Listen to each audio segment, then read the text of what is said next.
Hello, everybody. Thank you so much for tuning in today. This is the Bodega Cat Book Club, and we are continuing our reading of The Third Eye by Lobsang Rampa. And today we'll be reading chapter 9. So here we go. Chapter 9, At the Wild Rose Fence. Here's a little picture of the chapter here.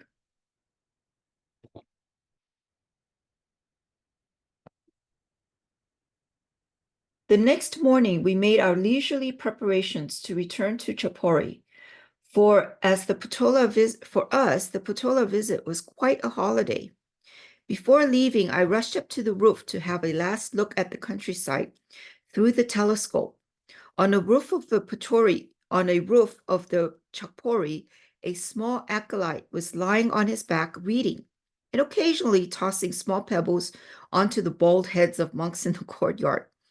Through the glass, I could see the impish grin on his face as he ducked back out of sight of the puzzled monks below. It made me acutely uncomfortable to realize that the Dalai Lama had no doubt watched me do similar tricks.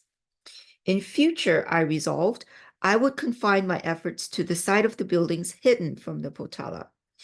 But it was time to leave, time to say our thanks to those lamas who had worked to make our short stay so pleasant. Time, too, to be particularly nice to the Dalai Lama's personal steward.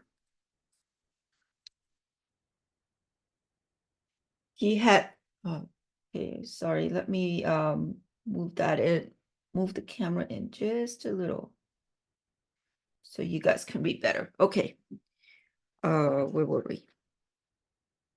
Sorry about that. He had charge of the foods from India. I must have pleased him because he made me a farewell gift, which I was not slow to eat. Then, fortified, we started down the steps on our way back to the Iron Mountain. As we reached halfway, we became aware of shouts and calls, and passing monks pointed back behind us. We stopped, and a breathless monk rushed down and gasped out of a message to the Lama Mingardundap. My guide halted. Wait here for me, Lobsang. I shall not be very long. With that, he turned and walked up the steps again. I idled around, admiring the view and looking at my former home. Thinking of it, I almost fell over backwards as I saw my father riding towards me. As I looked at him, he looked at me and his lower jaw dropped slightly as he recognized me. Then, to my unutterable pain, he ignored me and rode on. I looked at his retreating back and called, "Father!" He took no notice, whatever, but rode stolidly on. My eyes felt hot. I began to tremble, and I thought that I was going to disgrace myself in public on the steps of the Potala of all places. With more self-control than I thought I possessed, I straightened my back and gazed out over Lhasa. After about half an hour, the Lama Mingar Dundop came riding down the steps and leading another horse. Get on, Lobsang. We have to get to Sarah in a hurry. One of the abbots there has had a bad accident. I saw that there was a case tied to each saddle and guessed that it was my guide's equipment. Along the Lingar Road, we galloped past my former home, scattering pilgrims and beggars alike. It did not take us long to reach Sarah Lamasery, where monks were waiting for us. We jumped off the horses, each carrying a case, and an abbot led us in to where an old man lay on his back. His face was the color of lead, and the life force seemed to be flickering almost to a halt.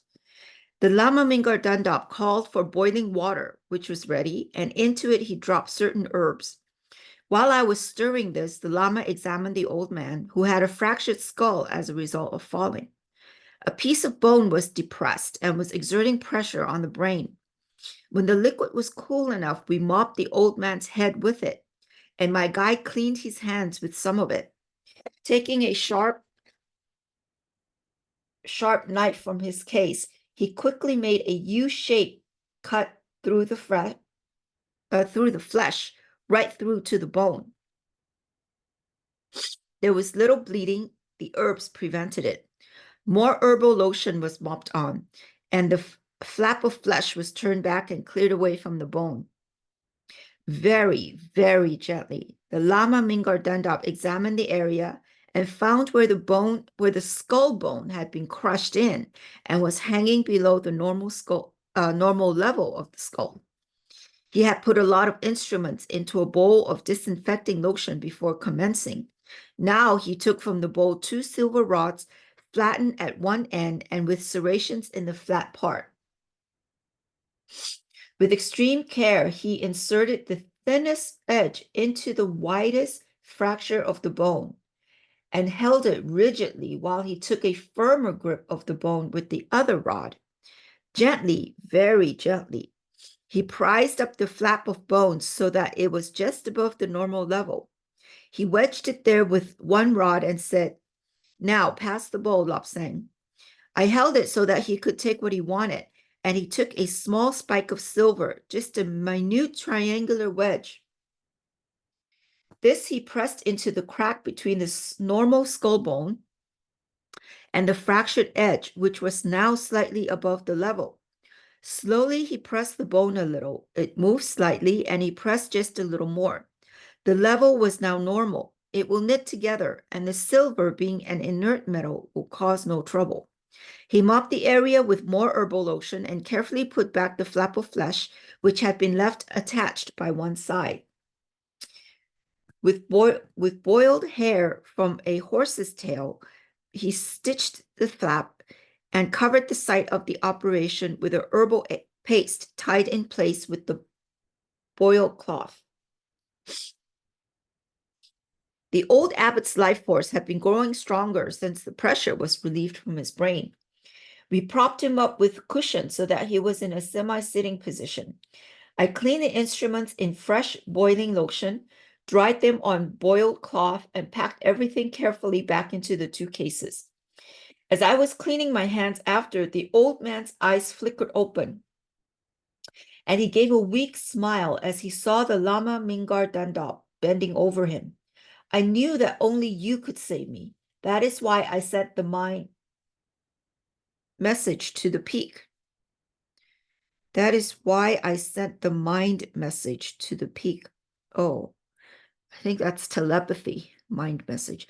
My task is not yet finished, and I am not ready to leave the body. My guide looked at him carefully and replied,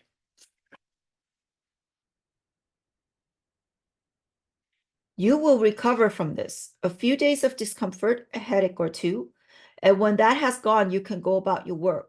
For a few days, you must have someone with you when you sleep, so that you do not lie flat.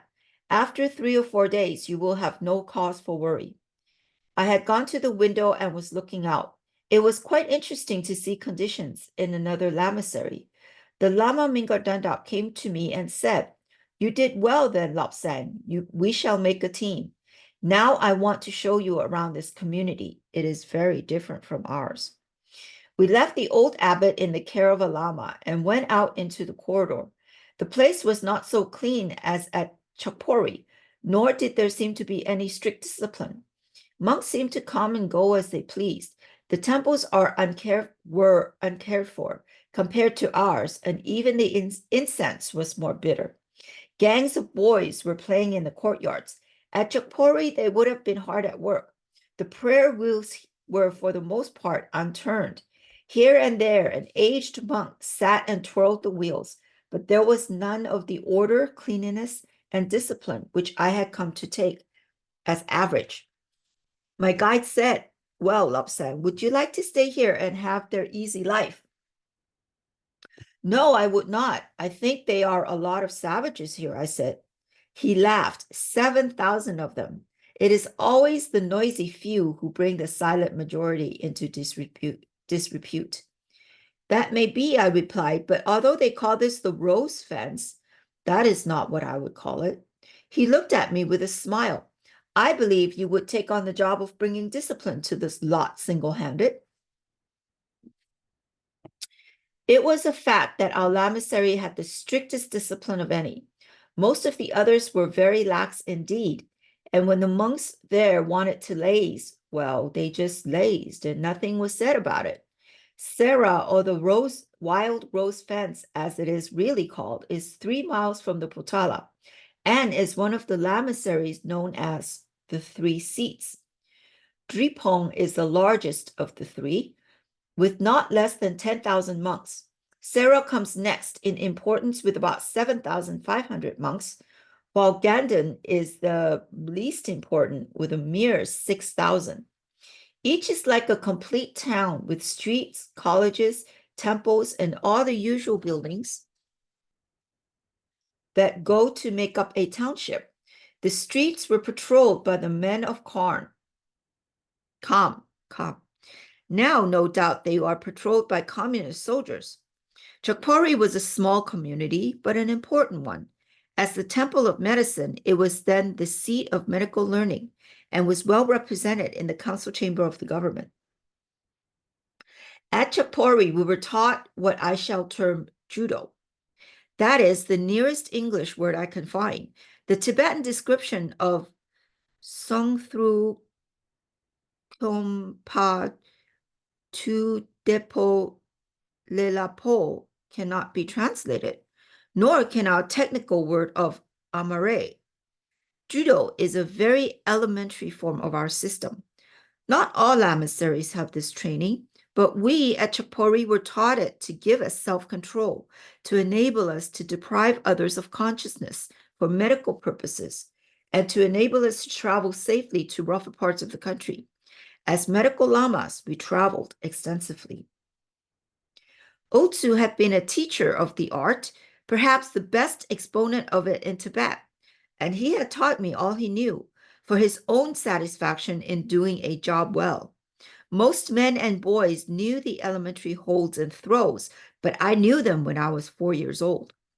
This art, we believe, should be used for self-defense and self-control, and not after the manner of a prize fighter.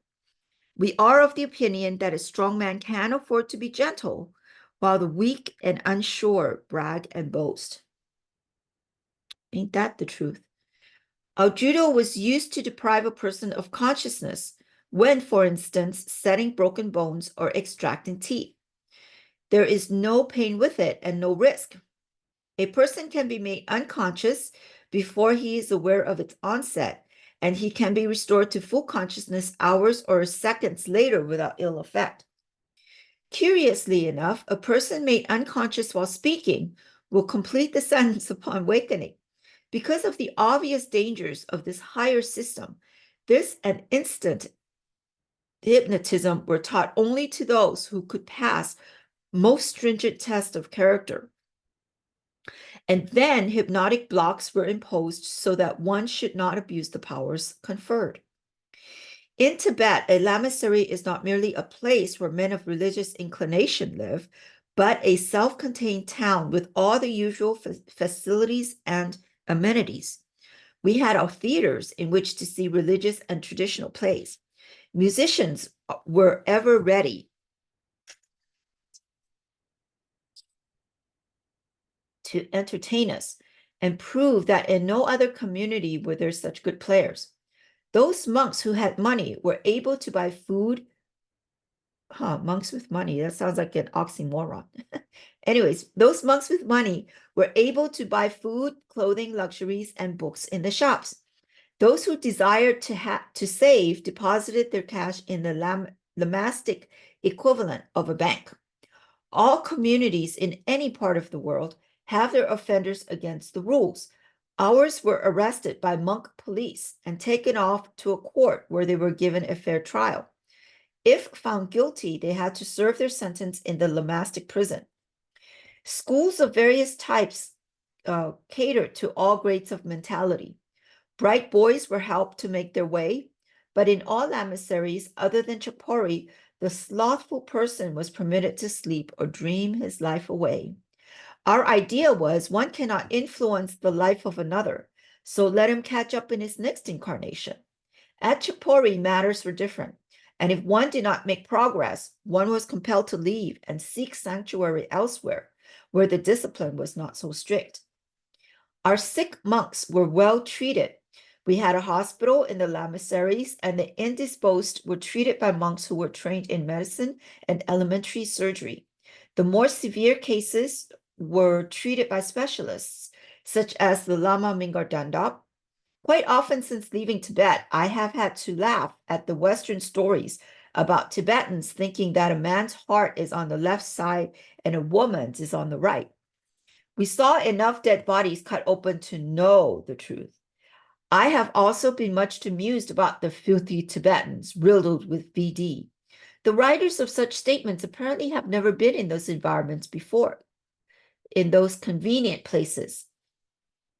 In England and America, where the local citizenry are offered free and confidential treatment. We are filthy. Some of our women, for instance, put stuff on the face and have to mark the position of the lips so that one cannot miss. Most times they put stuff on their hair to make it shine or to alter the color. They even pluck eyebrows and color nails, sure signs that Tibetan women are filthy and depraved.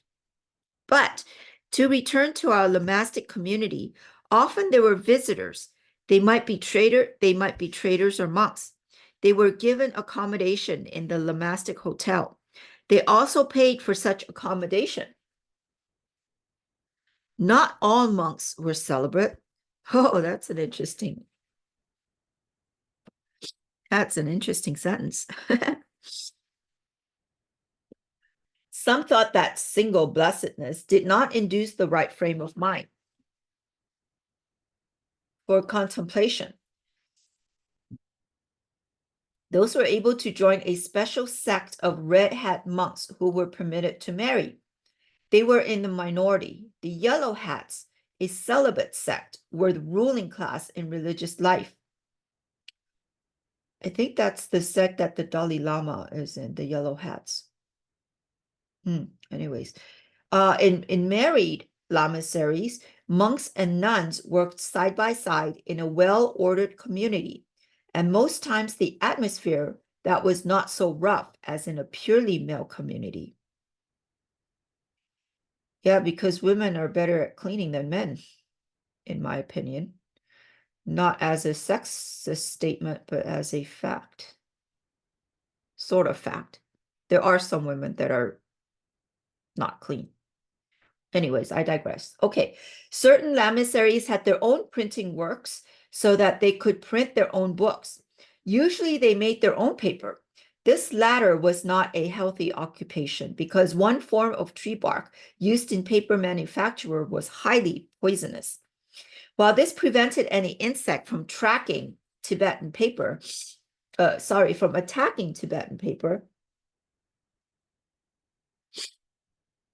oh, excuse me, my allergy is acting up. It also had a bad effect on the monks, and those who worked at this trade complained of severe headaches and worse. In Tibet, we did not use metal type. All our pages were drawn on wood of suitable character, and then everything except the drawn outlines was pared away, leaving the parts to be printed standing high above the rest of the board.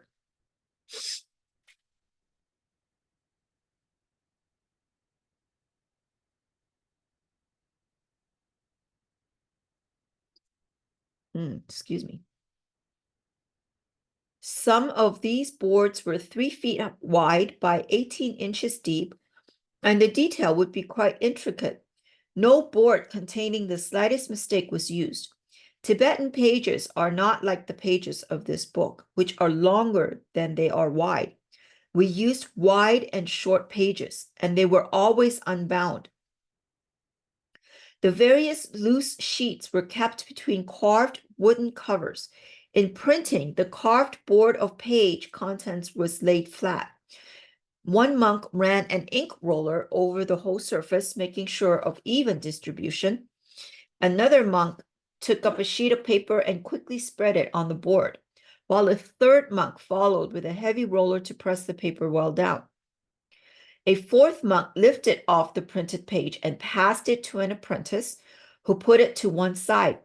There were very few smudged sheets. These were never used for the book, but were kept for the apprentices to practice upon. At Chopori, we had carved wooden boards about 6 feet high and about 4 feet wide. These had carvings of the human figure and the various organs. From them were made wall charts, which we had to color. We had astrological charts as well. The charts on which we erected horoscopes were about 2 feet square.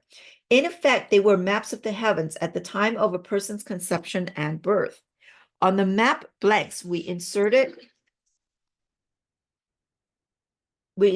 the data which we found in the carefully prepared mathematical tables which we published. After looking over the rose fence lamasery, and in my case comparing it unfavorably with ours, we returned to the room to see the old abbot again.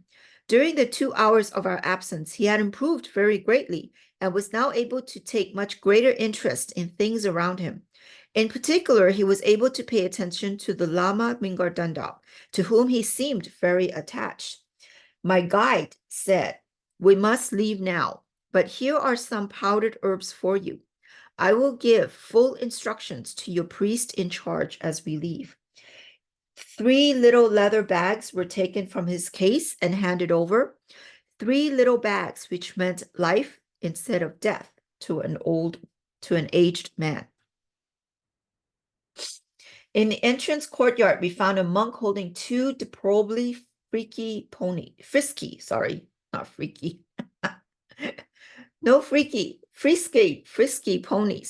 Ponies are cute and frisky. They had been fed and rested and were now very ready to gallop. I was not. Fortunately for me, the Lama Mingar Dundap was quite content for us to amble along. The rose fence is about 3,700 yards from the nearest part of the Lingar Road. I was not anxious to pass my old home. My guide evidently caught my thoughts, for he said, "We will cross the road to the street of shops. There is no hurry. Tomorrow is a new day, which we have not yet seen." I was fascinated to look at the shops of the Chinese traders and to listen to their high, shrill voices as they bickered and chaffered at the prices. Just opposite their side of the street was a chorten, symbolizing immortality of the eagle, and behind that loomed a gleaming temple to which the monks of nearby Shid Gompa were streaming. A few minutes' ride, and we were in the lanes of cluttered houses, which clustered as if for protection in the shadow of the Zhoukang. I thought last time I was here, I was a free man, not training to be a monk. Wish it was all a dream and I could wake up. Down the road we ambled and turned right to the road which led over the turquoise bridge. The Lama Mingar Dundap turned to me and said, you still do not want to be a monk? It is quite a good life, you know. At the end of this week, the annual party are going to the hills to gather herbs. This time, I do not want you to go. Instead, study with me so that you can take the examination for Trapa when you are 12. I have planned to take you on a special expedition to the highlands to obtain some very rare herbs. Just then, we had reached the end of the village of Shou and were approaching the Pargo Kaling, the western gate of the valley of Lhasa. A beggar shrunk against the wall. "Ho, Reverend Holy Lama of medicine, please do not cure me of my ills, or my living is gone." My guide looked sad as we rode through the chorten forming the gate. So many of these beggars, Lobsang, so unnecessary. It is they who give us a bad name abroad. In India and in China, where I went with the precious one, people talked of the beggars of Lhasa, not realizing that some of them were rich. Well, perhaps after the fulfillment of the prophecy of the year of the Iron Tiger, 1950, 1950, communists invade Tibet. The beggars will be put to work. You and I will not be here to see it, Lobsang. For you, foreign lands. For me, a return to the heavenly fields. It made me sad beyond measure to think that my beloved Lama would leave me, leave this life. Not then did I realize that life on earth was but an illusion, a testing place, a school. A knowledge of man's behavior to those beset by adversary was beyond me. Now it is not. Left, we turned into the Lingar Road, past the Kundu Ling, and left again to our own road leading up to the Iron Mountain. I never tired of looking at the colored rock carvings which made up one side of our mountain. The whole cliff face was covered with carvings and paintings of deities, but the day was far advanced and we had no more time to spare. As we rode up, I thought of the herb gatherers. Every year, a party from the Chapori went to the hills to gather herbs, dried them, and packed them into airtight bags. Here in the hills was one of the great storehouses of nature's remedies. Very few people indeed had ever been to the highlands where there were things too strange to discuss. Yes, I decided I would well forego a visit to the hills this year, and I would study hard so that I should be fit to accompany the expedition to the highlands when the Lama Mingar Dundop thought fit. The astrologers had said that I would pass the examination at the first attempt, but I knew that I should have to study hard. I knew that the prediction meant if I studied hard enough.